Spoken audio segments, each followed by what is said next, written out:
but it's supposed to be Cheese Whiz.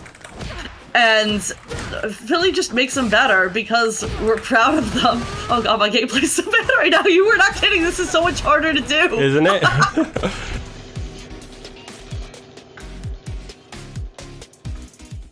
Hello everyone, you're watching Long Sets, the show with tough battles and even tougher questions. Today I'm joined by Shep. She's an up-and-coming fighting game player who made her mark on the big screen in Red Bull Kumité's Times Square New York event and Justin Wong's Level 8 Max Stats Zangief CPU Challenge. Hello Commander, and welcome to the show. Hello. I still cheese a little when people go with the character title. I went with Shep. For those who don't know, it's a reference to the Mass Effect trilogy, which is my favorite RPG series of all time.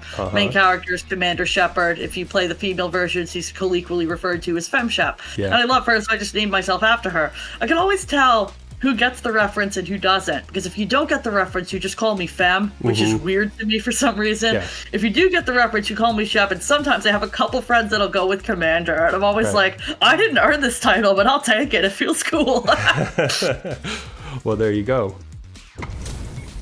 So before you were a fighting game player, you were an avid fan of the sci-fi epic role-playing game series Mass Effect, like you were just saying.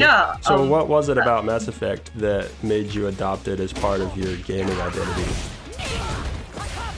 There aren't a lot of games where I feel like there's a lot of... Man, this is really hard to talk and play at the same time. Well, the good news is that my controller's not working, so it should be pretty easy. I was wondering why you were just standing there. I could pause it. Perfect. That's funny.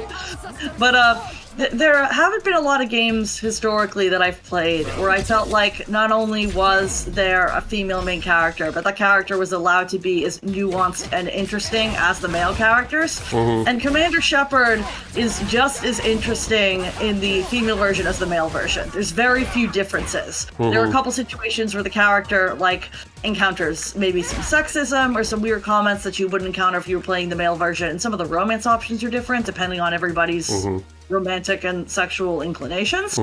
But overall, the character is allowed to be just as dynamic and interesting in the female form as in the male form. And you can make really good or really bad decisions without it being related to gender. There's no attempt to either have her be just cute and pretty or whatever. And there's also no attempt to have her just be your stereotypical capital S strong woman, trademark symbol, copyright symbol, where it's she's tough, she don't need no man, and her personality trait is guns. She's allowed to be emotional and scared and angry, just like any other character. And the journey she goes through is really dependent on the decisions you make and is really dynamic regardless. And I really resonated with that as somebody who often struggled to see myself in those kinds of genres growing up. I've been a huge Star Wars fan my whole life, and I remember playing pretend with my sister growing up, and we'd have to fight over who got to be the girl, because there was one girl in the entire galaxy, Princess Leia, or once we watched the prequels, there was Padme, but the two didn't really intersect. It was kind of only one person gets to be the girl. So to have a universe with such a varied cast of characters in terms of gender, in terms of alien species even, where they're all allowed to be as nuanced and interesting as they are, and flawed, and I just really resonated with that. And I also, I got to Mass Effect late. I didn't play Mass Effect until college, so all the games had been out for a while. But from what I understand, when the games were coming out, there was an attempt to really put male Shep, who I usually just refer to as Bro Shep, at the front of the marketing. He was the one on the cover. There really wasn't a lot of talk about the female version. It was pretty solidly established that canon was male Shepard, and the female version was just kind of there if you wanted it. And by the time the Legendary Edition came out, they put her in some of the promotional artwork. There was such an incredible positive response to Jennifer Hale's badass voice acting that they ended up going, oh, this isn't just an alternate option. There's a lot of people that straight up prefer to play it this way. Even people who aren't women, just because the acting is fantastic and the character's fantastic. Okay, I'm gonna try to fix my my controller here. I don't know what I did that made it.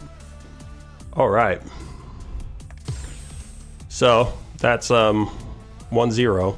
so far. Great job. They have to play though, and I was still messing up. It's not going to be standing there floating. It's not going to be a ton different, I think, with me playing.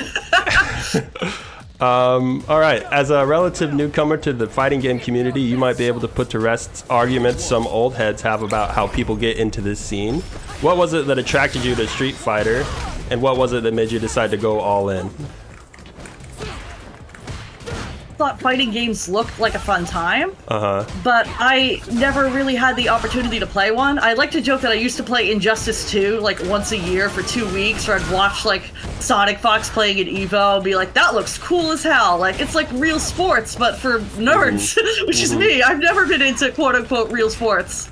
And I would try it and get very overwhelmed, particularly because I have a lot of difficulty with motion inputs as a primary form of input for a fighting game. For context sake, I have a disability called dyspraxia, which isn't as readily diagnosed outside of the UK. So understandable if people haven't heard of it, but the short version is it's in the same category of things as like ADHD, dyslexia, autism, and basically my brain sends signals from the left and right side a little bit out of sync. Right. So the result is a lot of coordination difficulties where the body just doesn't respond as fast or as accurately as it should. I have a lot of situations where I'll like try and exercise at the gym and it's say maybe supposed to like use something in my upper leg, and I'll do it and be like, wow, that hurts my back a lot. And the person helping me will be like, I have literally no idea how you're even doing that with your back. And I'm like, well, I can't get my body to figure out which muscle I'm supposed to be using. And it's just decided back for whatever reason. Back's the one. And that results in basically my mental stack being a lot higher when it comes to motion inputs. Because people are like, oh, if you rehearse it enough, eventually it's like riding a bike, it's automatic. I can't ride a bike either. Right. So, I'm like, I'm going to have to think about it every time. Not a great example. Every time. And the mental stack of having to manually think, quarter circle back, quarter circle forward, DP input, whatever it is, every single time is so high that it becomes impossible to enjoy what I'm doing because I have to think about it every single time. Yeah. And when this game came out, I was like, man, that looks pretty, that looks fun. I always thought these looked fun, but there's no way I'd be able to play that. And then I heard there was a demo, and I was like, well, I could at least mess around with the demo. That's pretty low risk. And then I heard people online complaining about modder controls. And I was like, oh, really? Tell me how much you hate this thing and exactly how it works. So I downloaded the demo, I messed around with Ryu on Modder, and it was like, oh my god, the special move comes out every time I want it to come out. Right. Like, I'm not losing to the CPU because I can't do the input. I'm losing because I don't know how to play Street Fighter. And that's a completely different situation to me, is, there's a huge difference between I'm losing because I don't know what to do, and I'm losing because I do know what to do and my hands don't cooperate. Right. Or I'm overwhelmed by the thought of having to get my hands to do all of these individual inputs in a combo. Right.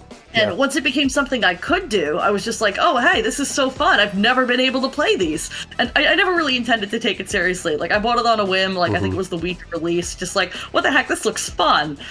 And started playing it a lot, played a lot of World Tour mode, because that really helped onboard me onto a lot of the mechanics and the fundamentals, because I had basically no fighting game knowledge going in. I'd only ever played really casual Smash Bros. With, like, my sister or 7 other people in a match in college. And just playing it a lot and having fun, and I was like, I wonder if I can actually rank up. Because I realized ranked would put me against people that were just as bad as I was. So I tried ranked. I lost all my placement matches. They put me in rookie, and I was like, okay, well, everybody else here is in rookie. You know, if we all suck, then there's no embarrassment associated with it. Right. And, you know, maybe I can hit iron. Maybe I can hit bronze. Maybe I can hit silver. And eventually I was like, platinum people? Those are like the legit people. I would go to Battle Hub and see Plat 1 and sit down in the cabinet with those people and get washed. So I was like, if I hit platinum, that must be where shit gets real. And imagine if I could hit platinum. And I ended up hitting platinum 1 with a couple of characters. I played Marisa first, I tried Ken, I tried Manon. I played Zangief for like 20 minutes and they placed me in Plat 1, which I thought was hilarious because I don't know how to play Zangief. Yeah, that happened to me with Guile. I was kind of like, all right, I hit Plat. I'm good, I can play something else now. I can do something else with my time. And then I realized I didn't actually want to stop playing. And I was thinking, you know, there are people that play this game like offline, right? Like there are events for this. Like I've watched the YouTube videos, I've seen Evo. There's got to be stuff that's smaller than Evo. So I kind of just started trying to find what are Street Fighter events in my area, which took a lot of roundabout Googling. It's hard to find locals if you've never used locals before. I'm like, what the heck is start.gg? Right. Just Googling like different words for my area, like New Jersey, or I'm right across the bridge to Philly, or just like East Coast. And I didn't know the term local, so I'm searching like New Jersey Street Fighter tournament, which isn't necessarily the best way to find stuff. I ended up in a Discord called New Jersey FGC that was able to then link me to the other Discords in my area.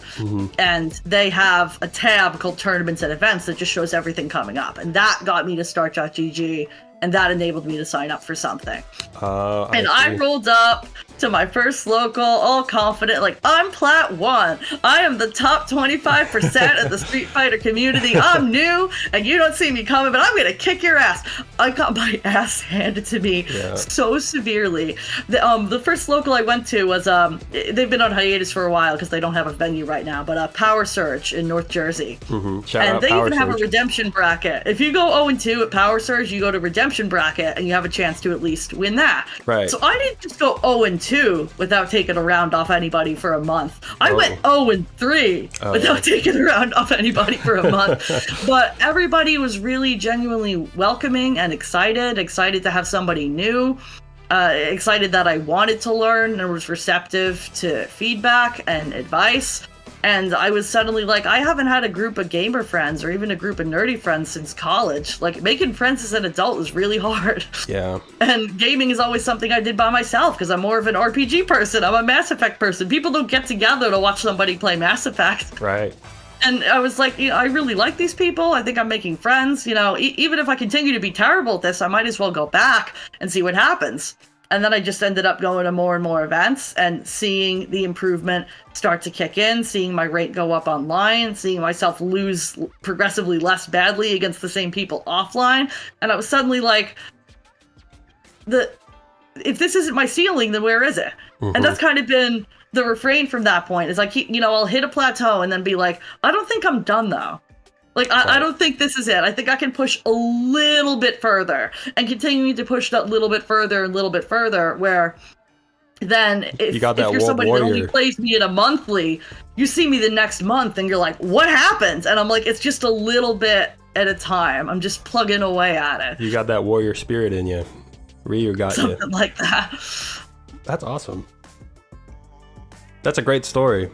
So you said that you did a little bit of Smash. I'm curious, did you find that the controls, getting into modern and learning Street Fighter from scratch, did you find that the modern character complexity was kind of similar to Smash Brothers, or more, or less complicated? That was one of the things I saw when I looked up how modern controls work, because I was like, is this actually an accessibility option, or is this like a PR thing where they're like, this will make it easier, so they can be like, look, we include people, but it doesn't really help you at all. So I looked up how it worked. And one of the things the article said was it's equivalent to Smash. And I went, oh my God, it's the only fighting game I've ever been able to play. I never played it competitively, but I never once had an issue where I was trying to get a move to come out in Smash and it didn't come out. That's part of the reason I played it so much as a kid, is because I could just go, I'm going to do the thing where Kirby inhales you and jumps off the edge. And then Kirby would inhale you and jump off the edge very consistently. So that definitely felt familiar in that respect. Yeah. And as a casual observer, I suppose, of the fighting game world, you said that you were interested in them and you thought that they were neat, but you hadn't really played them very much. How did you find out about stuff like modern controls? Maybe being a good accessible. That's mostly just from being very online in geeky spaces. I can't remember where I specifically heard about it the first time, but because I'm generally seeing what's trending in gaming, what's trending in sci-fi and fantasy, whatever, I just started hearing people be like, there's a new Street Fighter and there's this thing called Modern. And I was like, and then I kind of did my own research from there. I wish I had a better answer. I can't remember. No, that's exactly what I suspected. And I think it's kind of where I was going with the question, is that I think maybe the fighting game community underestimates how many people there are out there who think that they're neat, that fighting games are neat. Wait, I think I remember. I think it's because it came up on PlayStation. PlayStation will show you games that are coming out soon. Oh, yeah. And be like, you should pre-order, and this is coming out. And I was like, oh, that looks shiny, but I bet I can't play it. And then I looked it up a little bit and started seeing modern controls. Yeah. I think I saw like something on Event Hubs, some news article, because they do news there, come up about something that, and that's kind of how I got into it too, was like, it's just, I was clicking things enough that the algorithm was showing me fighting game stuff, even though I didn't really play them. And I think that there's probably a lot of us out there who are kind of like that, just kind of have our fingers out there, kind of touching the wall of the fighting game community, getting a feel for what's going on. Like I heard that Street Fighter V launch was terrible, even though I wasn't playing fighting games at the time. I just knew it. Somehow I saw an article about it or something. This is actually another example of Street Fighter V got released on PlayStation Plus for everybody for free a few months before Street Fighter 6 came out. Right. And I played Street Fighter V for a grand total of 10 minutes because once again, I was overwhelmed by the controls and was like, there's no way. It's happening again. There's no way. Right. And also I figured nobody was playing it because a new one was coming out anyway. So I downloaded it. I played training mode for like 5 minutes and I deleted it. Yeah. I know the feeling. All right, let's hit another one. Let me think. How you doing? You want to take a break? Or ready? No, I'm good. All right, let's roll. All right, so we'll see if I can make you have to think for a second here. Here we go. You're playing a brand new character too. Like that doesn't really seem fair to you. Well, it doesn't matter. I've played more Ed than I've played other characters. Street Fighter 6 came out right when my youngest daughter was born, so that's how it goes. Aw, congratulations. Oh, thanks. So, what makes a true cheesesteak sandwich, and why does it have to come from Philly? Oh, God. I feel like I'm the wrong person to ask this because I'm not technically from Philly. I'm across the bridge. Uh-huh. But, Philly, like, cheesesteak's a point of pride for Philly. From what I understand, at least based on the ones I've had and what friends have told me, it's got to be Cheese Whiz. Cheese Whiz. I know that's not real cheese, but it's supposed to be Cheese Whiz. And Philly just makes them better because we're proud of them. Oh god, my gameplay's so bad right now. You were not kidding. This is so much harder to do. Isn't it? Yeah, it'd be... This is so much harder to do. Yeah, if I ask you a question that you're uncomfortable with, then suddenly...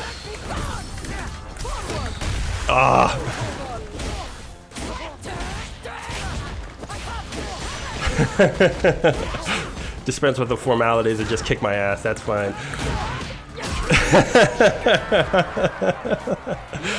You let me think. That was your first mistake. But yeah, it's got to be Cheese Whiz, and it's got to actually be from Philly. Right. Otherwise, it's just sparkling beef steak. Otherwise, it's just meat and cheese on bread. Like, of course anybody can do that, but that's not a cheesesteak. If you're not Philly and it says Philly cheesesteak, it's a marketing ploy. Right.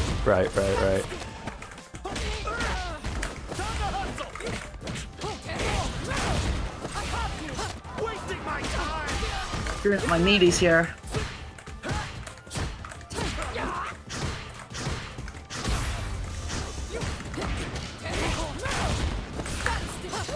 There we go. I'm gonna be an asshole here. I don't have the meter to be an asshole. I was gonna try something annoying, and I don't actually have it. Oh no! I got one. Well, I'm good.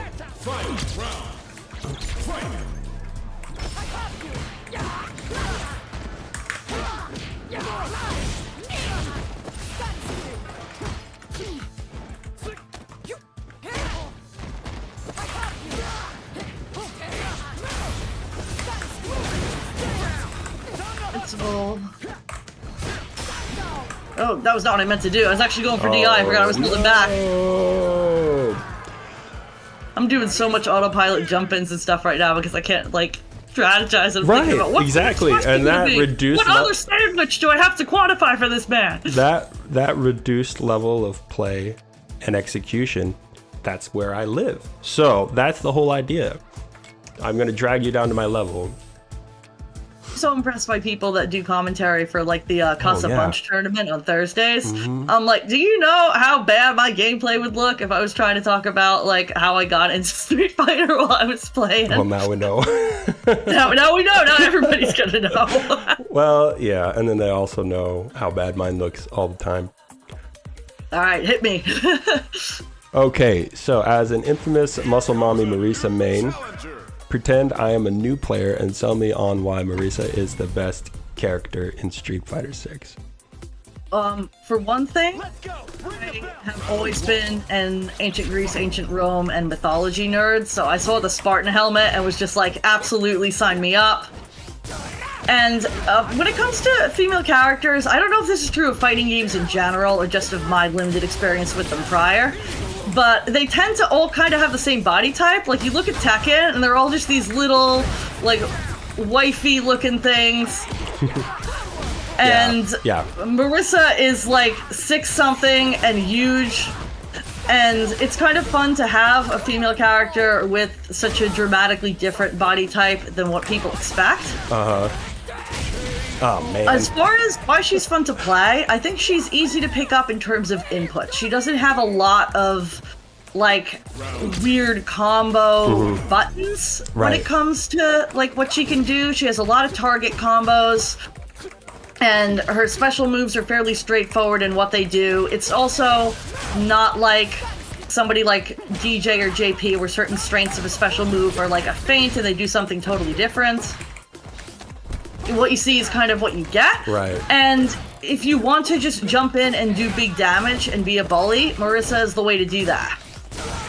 Between the armor, her having a command grab, the ability to charge heavy punches, the amount of damage that she shits out from breathing in your direction. If you want to just get in there and get right to the part where you get to hurt somebody a lot, then Marisa is a character that allows you to get in there and immediately kind of feel like you signed up to be Godzilla. Right. Because she just comes in and does her thing. You don't have to do set play like you would with the zoner.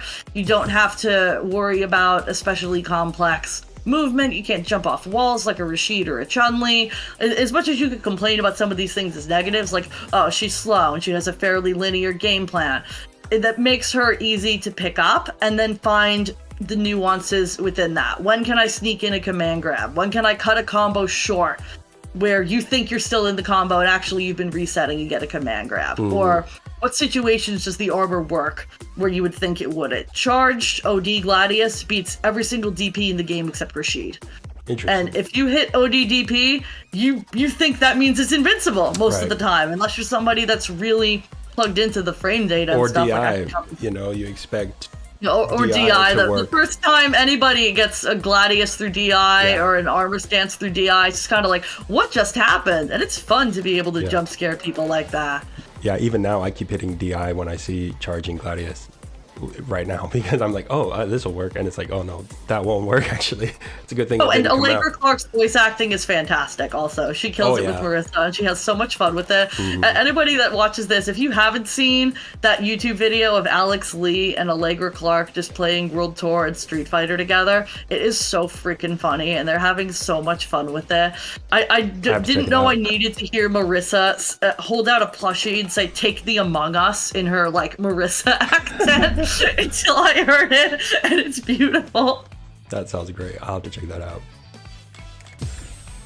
Yeah, I agree. I appreciate the way that she's different than other female fighting game characters. I think fighting games have a bad habit of having 3 body types. They have got heavy, normal, and female. Those are like the 3 body types. Yeah. And it's refreshing to see it changing, and even with like Ilaoi is going to change it too. All right, so next question: which was the biggest rush? Placing top 3 in one of your bigger tournaments, winning in the middle of Times Square, New York, with Lil Joe on commentary, or beating an undefeated level 8 max stats CPU Zangief for Justin Wong with the crowd chanting your name? First of all, I think bold of you to assume I've made top 3 in a big tournament yet. Well, your bigger tournament. I haven't. I keep choking just shy of top 3 at my like between 10 and 20 person favorite local at Sector X. I think I made 5th place out of 13 this week, and my top was 4th place. I also made 5th place at a similarly sized one in Philly last month and monthly. But I haven't quite made it to like 3rd place, 2nd place, except that there's one smaller local at a brewery near my house that's usually like under see. 10 people for Street Fighter. And I've made it to Grands there a couple of times, but always from the other side. I never reset the bracket. I got close once, but not quite. The other two things were Zangief and the billboard. Yeah, those are the two. The billboard was cool, but the billboard wasn't really an opportunity to showcase what I could do against somebody who, whether through programming or experience, really knew how to play Street Fighter. Like, I felt bad for that guy. As soon as he saw me take out my own controller, he panicked a little. Oh, no. And, like, I had to show him which buttons on the stick would allow him to select a character. Oh, no. And like what was back and what was select. He was looking for Scorpion. He started calling for time between round 1 and round 2 of first game, and L.I. Joe was just freaking laughing so hard. I think it definitely made an impression on him, because when I saw him at Kumite a little bit later, oh, drop my combo. When I saw him at Kumite, he like tapped me on the shoulder and said, "Hey," so I think it probably cracked him up. But as cool as the billboard was, my hands were really cold, and it wasn't really a Street Fighter match so much as it was like a guy that was like, "Okay, I guess I'll try this," and then me like training this game since June. Like, I'm so sorry for what I'm about to do. The Zangief challenge thing was the highlight of my year, one of the highlights of my existence, quite frankly. I watch like Evo, I watch CEO, and I see the way people go nuts during top 8 when their player goes up there. And that's something that has to be earned, you know? You have to be good enough to make top 8 at the major. And I'm not quite there yet. So I don't have a lot of situations where it's more than like 2 friends behind me like, "Come on, you can make 4th place at the local." I don't have that level of hype, really, because I haven't made it far enough to warrant that level of hype. And then to have a situation where I did accomplish something that everybody else had failed to do, to trigger that much of a pop-off, and with arguably the best and inarguably the most famous North American fighting game player of all time, and Justin Wong, who was visibly shocked that somebody actually did it, was really something else. And about 80% of that crowd behind me chanted like, "Fam Shep, Fam Shep." Those are people that kicked my ass at locals. Oh, that's great. Those are people that taught me how to get better at this game by beating me up for weeks and months, and have seen me work at it and claw my way up. And that's where I think a lot of the hype came from. And that made it more meaningful to me. Like, it wasn't just a bunch of people that walked in and were like, "Oh my god, somebody beat Zangief, that's cool." It was people that were like, "You can do this. I have seen you work at this. I have seen you improve, and kill him." You got this, kill him. Yeah. And that made it even more awesome. I literally, somebody got a photo of the moment, like when I finally killed it, and Justin with his face like, and everybody like, I got that photo printed, and I have it framed next to the $20 from Justin, which I got him to sign afterwards. I still have to actually put it up on the wall, but I'm like, I'm gonna look at this every time I feel like I'm ass. You got it. And just remind myself that not only have I had moments where I played really, really well, but I have a lot of people that believe in my capability of doing that again, and that are rooting for me. That voice in my head that just says, "You suck, and everyone can see you suck, and therefore you should stop because, like, you're just gonna expose how badly you actually play this game." That voice only exists in my head. Outside of my head, the vast majority of people, and pretty much everybody in my local scene, is rooting for me and believes in my capability of playing better than I did yesterday. So having that kind of strong visual evidence to go back and look at of people are rooting for you and believing you and are really excited for you when you reach those milestones helps beat back that anxiety that's just like, "Nah, you suck," and everybody knows. You're kidding yourself if you think you're going to be competitive. I did buy a little like Street Fighter poster thing off Amazon that's like kind of like holographic, so it looks like a little bit 3D. So I want to put up like that, and then like photo and $20. It's literally just going to be above my kitchen table. Like I live in a small place. Just not. I don't have a gaming room. I don't have a dedicated gaming space. I want to be one of those people that's like, this is my streaming setup. Everything is neon. I have a $400 chair that supports my spine. Like, I play on my couch in front of my TV. I don't have a gaming room. Guess what? I don't have the space to have a gaming room. Right over there. I rent a 1-bedroom with my girlfriend and 3 cats. Right over there is a washer and dryer. That's where I'm at. Sitting in I'm in a laundry room. That's where my pretty similar here. Like, I've got a living room, a kitchen, a bathroom and a half, and a really small bedroom. And I'm not the only one who lives here. Right. So, like, I don't have the space to have a gaming setup. How did I get on this in the first place? I said something about finding a trophy room to hang up your new stuff. Yeah. So, I just kind of have my collection of... I don't think there's a way to turn the camera around without just exposing... Oh, I can't see you anyway. ...level of chaos in the room. But, I've got bookshelves on either side of my TV that are wall-to-wall books, but then random nerdy memorabilia. Like, I have a Lego Sonic the Hedgehog shelf. I have a Star Wars shelf. I've got a bunch of Funko Pops from different games I've enjoyed. I've got one shelf that's just random things involving dragons, because I have a mild to severe dragon obsession. And that's kind of like my nerdy corners. Those two shelves are primarily my stuff.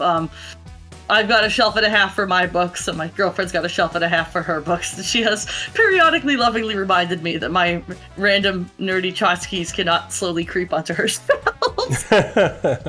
That's funny.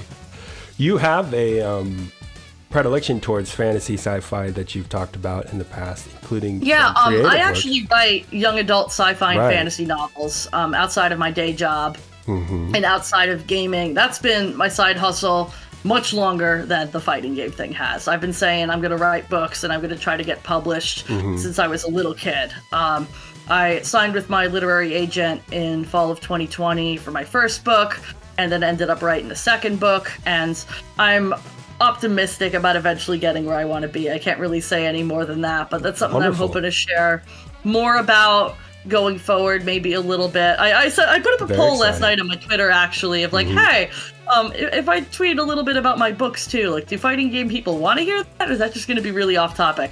I got about a 30% we don't care. 70% right. Go ahead, tell us about it. That tracks. So, you know what? Sure. When I'm ready to share more about that, I have more concrete stuff to talk about. I definitely something I want to talk about more. Yeah. Because I love storytelling. It's one of the things I have really resonated with about fighting games, I think, is that in an RPG, I get invested because I care about the character and their journey. And in a fighting game, I get to be the character and go on the journey. It's like, I remember thinking on my way to my first local, driving to my first local, like, I want to be the very best. No one ever was, except, like, you are the main character, and there's no Pokemon, it's just you. Like, you're the trainer, you're Pikachu, you decide where you're going to go, you decide who your gym trainers are, like, what are the things you really want to beat to get to the milestones that matter to you, and the length to which you can go and the amount you can achieve is kind of down to you. But you get to create your own story of, like, that impossible Zangief moment, or the first time I made top 8 at a local, or the first time I didn't go 0-2 at a local, the first time I won a match on stream. That's all a story that I created, that I got to live. And that is what has really gotten me to keep going, is, you know, I name myself after my favorite main character. If you play fighting games, you're the main character. You get to be your own main character. Like, it's all down to you. As long as you keep showing up, that story's not over. Yeah. I think Street Fighter 6 is actually specifically trying to help people catch that vision, because of the way that they did World Tour mode. It's like Luke's all hyping you up. He's like, get in here, you know, it's about you. You got to get stronger, always get stronger. And it's funny to see that kind of cheesed up and put into like a little, Pokemon storyline narrative. But sneaky, I think they're trying to dovetail World Tour fans into this idea that, like, you are the one who gets better, and you can take it and go around the world with it, you know, which is fun. It's cool. Cheesy, you know, World Tour is intentionally campy and cheesy, but it does very much put you in a position where it's like, design your character. It can look however you want, whether you want it to look like you, however you look, or whether you want to make an eldritch monstrosity. And then that character is set loose. You have people that want to teach you the fundamentals. You're allowed to take those fundamentals at your own pace, and you can continue to improve. And maybe World Tour isn't going to make you the best player in the world like it says it will, but it kind of allows you to get invested in the sense of, like, I'm capable of improvement, and the people around me want to see me improve. People are not just rooting for me to fail. Yeah, exactly.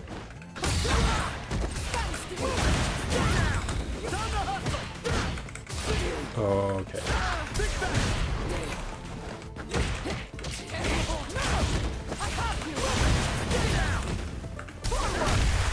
All right, so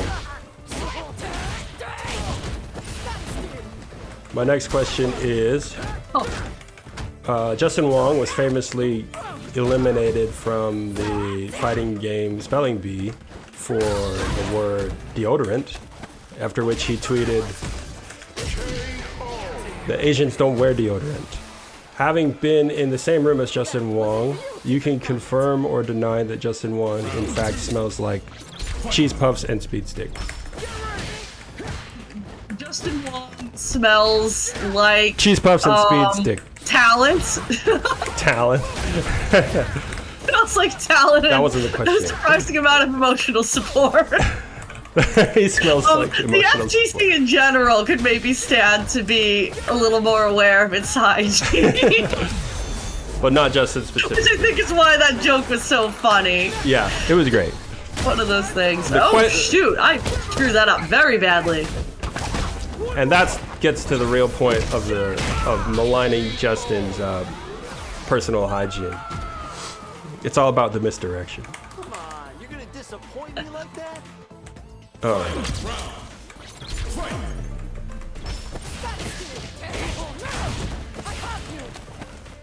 That wasn't even the right button. Oh, Right, I can't arm I it thought quicker. I wasn't ready for my own thing to land.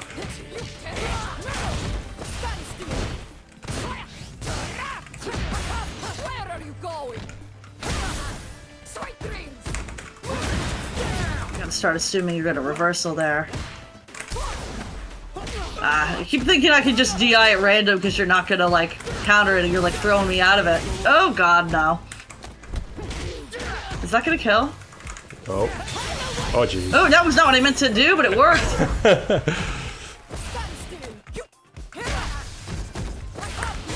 Oh, my goodness. I was going for level 3 and I like twitched. Oh, yeah. Went in the wrong direction. You That's can still get wrong inputs on modern. That's People the are like, trick. you screwed up on modern. I'm like, when you're actually playing in bracket or you're trying to have a conversation at the same time, Yeah. you can mess anything up. It doesn't Especially- matter if it's ABC 1, 2, 3. Especially if you try to go from like blocking to doing a certain special or a certain super, you know, you can easily get, just because you're using the directions to move, and then it's so easy to put the super input or the special input in, you can sometimes get it early and end up getting back super or something when you're trying to do something else. All right. So, thank you so much for doing this, by the way. Thanks for inviting me. This is really cool. Yeah, I mean, it's gonna work it out. So you once wrote that there is a difference between asking for a game to be easier because you don't want to learn and asking for a game to be accessible so that you can learn. How does an accessible game allow more players the satisfaction of surmounting a difficult challenge? I had talked a little bit earlier about how, for me, the motion input thing isn't, I don't want to rehearse the motion inputs, but no amount of rehearsal is going to allow my brain to just retain an automatic response the way it's supposed to. And being in, man, I'm trying to think about my gameplay. What was again now? That sort of thing would make it particularly not cool if someone were to invite you onto a talk show where they deliberately try to mess with your mental stack. Oh yeah, that guy would be a raging asshole. Exactly. But accessibility, How does accessibility make it so more players have the satisfaction of surmounting a difficult challenge? I say all the time, people will be like, oh, modern is easy mode. And I'm like, modern is easier on inputs. In what world is a fighting game entirely predicated on inputs? Right. Like, did you miss the part where you have to learn neutral, where you have to know the frame data, you need to know the reach of all your best pokes, you need to know the frame data on your opponent's options, you need to be able to read what is likely to be the best option in any given situation based on their previous behavior. Are they going to jump? Are they going to fireball? You have to understand your character's kit. There are so many other things that go into fighting games besides the ability to put in a manual dragon punch. And I wouldn't have been able to get to any of the things that are incredibly challenging and a constant opportunity for growth if I was still going, oh my god, I have to do the Dragon Punch input, I have to do the Dragon Punch input every time I wanted the Superman Punch to come out. Because that initial barrier was alleviated for me, I could get to the part where now it's like, oh my god, when am I going to be confident in neutral? When am I going to know when to go for parry versus when to go for a delay throw attack? All the other things that make up being good at fighting games. There is a degree to which I understand execution being hype in its own way. Like, if the Daigo parry could be done by holding one button, like parries are in Street Fighter 6, it wouldn't have the resonance as a moment that it has years and years into the future. So it's not that I want fighting games to be where nobody has to try, but to reduce the difficulty in getting to the part where you do have to learn the mechanics you can access, if that makes sense. Absolutely. I got quite surprisingly emotional this past week with Broly Legs passing. Right. Because every time I have talked about modern controls enabling me as a neurodivergent gamer, as a disabled gamer, however you want to slice it, to get into this genre, overwhelmingly the response has been, oh, that's awesome, that's like Broly Legs. Because he embodied the idea that having to play differently didn't mean you couldn't play, and for that matter, didn't mean you couldn't play well. And the more I've read about him since his passing, with me still being so new to the FGC and not as aware of him as I wish I had been, though I knew who he was, that if you look at him in the older Street Fighting games, he had to bind the buttons in such a way that certain button combos would allow him to get certain moves that were a very weird controller setup compared to someone who was using their hands, based on how he was hitting those buttons with his tongue to be able to get the right strength of certain special moves to come out. And just hearing somebody else that had to be like, how do I bind this, or how do I make it so I can physically input this? Even though Broly Legs was a badass who played on Classic, it did make me feel very seen as someone who has had to adapt the way in which I approach certain things, certain combos, certain inputs with going for modern, and when do I want to use a manual motion input, all of that. I think when it comes to accessibility, I hope people will continue to look to Broly Legs as the expert on that, even in his tragic absence, because he was somebody that both said, yes, you can do it if you try, and also stood up for accessibility in games. He worked with able gamers, and I believe they're called abled gamers. It's either able or abled, so don't quote me on that. But they make unique controllers for people with different physical disabilities to be able to access the video games they want to play. So he was both somebody who went, I can play on the standard controller, and I can play on the standard controls with everybody else, and also, if you can't, we should find a way that you can, so that you can still be here. And that's really what accessibility and difficulty means to me, is enabling somebody to get past the quote-unquote arbitrary bits of difficulty so that they can get to the things that are actually dynamic and challenging and fun about fighting games. Right. Because fighting games aren't supposed to be fun because motion inputs are hard. Everybody who can do motion inputs will tell you they don't think about them anymore. That's not why it's fun. It's everything else. Right. Shout outs to Broly Legs. He has a book that I saw recommended on Twitter after his passing called My Life Beyond the Floor. And I want to read that so badly. I haven't gotten a chance to read it yet, but I think that it would be a really great way to honor his memory if I saw somebody who tweeted. Yeah. Probably the same. I can't remember who it was. Somebody tweeted, I ordered Broly Legs' book, and it never arrived at my house, and I was super upset about it. And then months later, Broly Legs roasted me like, it's an ebook, you dumbass! It's on your phone! Every time I hear a story about his sense of humor, I'm like, man, I wish I'd gotten to know this guy. Me too. Sounds like it was hilarious. Yeah, we lost a good one, even though I'm new too. I hadn't really gotten to know him, but I saw somebody else that said there was a situation where somebody's ex-girlfriend wanted to come with him to a fighting game tournament, and there was no room for her on the plane, I believe it was. And the boyfriend had jokingly tweeted, I think it was Twitter, like, well, I'm sorry, I don't think I can fit you in the overhead bin. And Broly Legs, who wasn't even part of the conversation at all, just hopped in and went, I can fit in the overhead bin! I love that so much. Oh, yeah. Well, I think that we've reached the end. So the last question is just one for you. What do you hope to accomplish next in the fighting game community? And I have. Oh wait, there was more to the question. You go first. no, I was going to do a backup question. You do it. Go Okay. ahead. I have a secret project, which feel free to sing to the tune of Secret Tunnel from Avatar: The Last Airbender, that I can't really talk about yet. But my guess is a few weeks from now I will be able to. And that's the thing I'm most excited about. I think it's something that's going to make me even more visible in the fighting game community than I was after the Zangief video, which has already been insane. Like, I went to Red Bull Kumite on the main event on Sunday, and no less than 8 people that I did not know went, wait a minute, are you FemShep from that Zangief video? Like, incredibly trippy. And I anticipate that happening more after this project gets to launch, and hopefully having more opportunities to practice with high-level players, to be given opportunities to maybe attend more events. You know, it would be awesome if I wound up sponsored someday. I'm not good enough right now to like get sponsored because I'm gonna win Evo. Like, I'm not delusional. I know that's not happening anytime soon. But I have had enough of a journey and an advancement and a level of dedicated improvement. And people seem to resonate with my excitement and my personality. Like, if I get sponsored, I'm not going to win Evo, but I'll make your brand look good at Evo, even if I go 0-2. Because I'm having a great time, and I'm there to support everybody else having a great time, and I'm trying my damn hardest. So getting sponsored would be really, really cool. But in the meantime, on a more granular level, I'd like to win a local finally. I'd like to stop choking.